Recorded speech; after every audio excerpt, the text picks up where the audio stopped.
it's Christina from Sunshine and Flora. So by the time lapse you just saw, you probably figured out that I am making a new planting area. I'm really excited about it, and it is really hot and steamy out here today. But actually the clouds have come over, and so we're finally getting a relief. So this is the perfect time to film this video for you guys. I just wanted to show you everything that I have planted out there. Now this is a brand new area that I have started. This is being built with the leftover topsoil that we had brought in for the hoop house. And then we got some railroad ties to frame it out. I think the total size is, let me think for a second, maybe 35 feet wide by 26 feet deep. It's pretty big size. So it's using that topsoil that we had brought in, and then I did add some nice garden soil to the top of it. I put the landscape fabric over top of it, and then I am cutting holes and putting the perennials in the landscape fabric, and that's going to cut down on the weed pressure, and that's also going to hold the moisture in. Now this does have a few annuals in it, but it is mainly perennials, and one of the benefits of having perennials planted for your cut flower garden is they become established, and in the spring sometimes they are one of the first things to flower, and that gives you earlier cut flowers. I am really learning that this year kind of the hard way, because some of my annuals are way far behind, and so a lot of the things that I have been cutting off of early have been my perennials, such as my Rebecca and my yarrow. So I'm really working hard this year at the infrastructure and also getting perennials established so that I have those for years to come to cut off of. They are such a good investment, so if you aren't getting perennials established for your cut flower garden, I highly recommend it. So I want to take you out there and just show you what I have planted. You will see that I have a little bit of mulch down, but I need a lot more mulch for the area. But I just want to walk you through and show you all of the varieties that I have so far in that area. So before we go out there, I just want to show you one of the examples of perennials. So this is my Rebecca patch, and these are just second year Rebecca, and they are looking absolutely amazing. I have started to harvest off of these. They are probably 24 to 36 inches tall. You can see in the back, they are just looking so awesome. I have been harvesting from this plant right here. You can see a little bit of bug damage on this one, but I think that this is this Cherokee Sunset? I think this is Cherokee Sunset.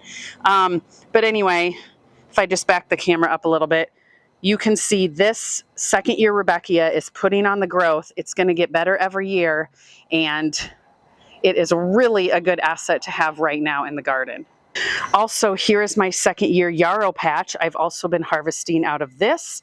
It is looking awesome. Some of these stems are probably near 40 inches tall, but the colors in here, they are just absolutely beautiful. I am so happy to have this right now as well. Here is the perennial bed that I started last year. This is just on the outside of the fence. I have some Nepeta here, which I cut off of a little bit. You can see I have a lot of yarrow blooming. This is a variety that is way too short, but all of these echinacea are about to bloom. And then I do plug some annuals in here. And then over in the corner, I have some more yarrow that is just starting to bloom way over there in the corner. Okay, so here is the area that I have been working on. It is big. This is going to take a lot of plants, but it is going to be absolutely awesome. So like I said, I will be putting mulch in here so that it makes it look pretty, but then also helps retain the moisture. So I just want to walk you through and show you all the plants that I have planted. So starting over here in the corner, I have a denim and lace Russian sage. This is not necessarily for cutting, but more of just to fill the area. I also will use this area for photo shoots, and so I just wanted some color all season long. Over here, these are going to be some hollyhocks, and then I do have a large hosta back in the corner. This little plant right here, this is lady's mantle, and I'm really excited to have this. From what I have read, they get fairly large and are beautiful for cutting. These 3 holes, which you can't see anything yet, but these are some roots that I planted of globe thistle. We'll see if anything establishes from those. And then along the wall, this stays shaded probably to about here, and the rest of it is all sun. So I'm probably going to be filling it in with some hostas and some other shade plants. This plant is a hydrangea, and it is the, let's look at the tag, Spice Baby. And this is going to be absolutely beautiful. It's going to get 4 to 5 feet wide and tall. So this is going to fill this area really nice. And then next to it, I have 2 Midnight Masquerade penstemon. And if you've grown these, you know that they get pretty large too. And then if we shift over this way, I have 2 more of the Midnight Masquerade penstemon. I staggered these a little bit because back here, I'm planning to plant some goldenrod for a fall harvest. So I wanted to leave plenty of room for that. And then over here, these are 2 buddleia. I'd have to put the variety up on the screen, bubbly blue or something like that, but these will get fairly large, so I needed to allow plenty of space around each plant for that. So then if we shift back into the back corner, I have this little plant right here. This is a white bleeding heart, so that will be really pretty. I may or may not cut off of that. And then these are a couple of ferns. I have one here and one here. I'll put the name up on the screen. It's a Proven Winners. And then another hosta. This is the, oh, if I can find the tag, Big Bubba. So this one gets really big. Not as big as the other one in the corner though.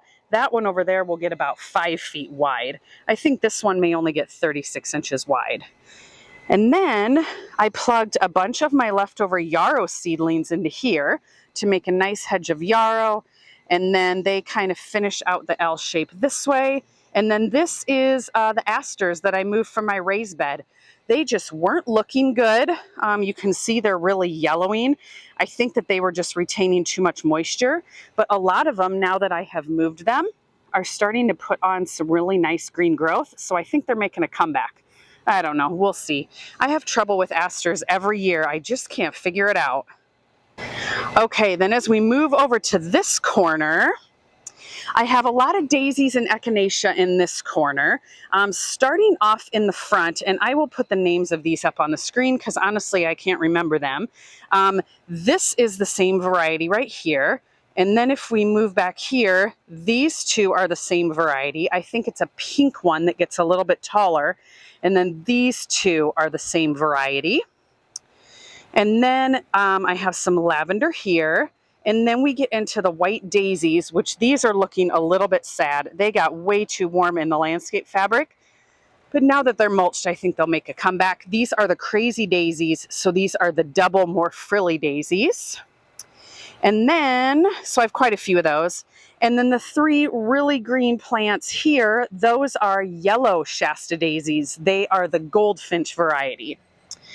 So anyway, just backing up to show you the entire space again.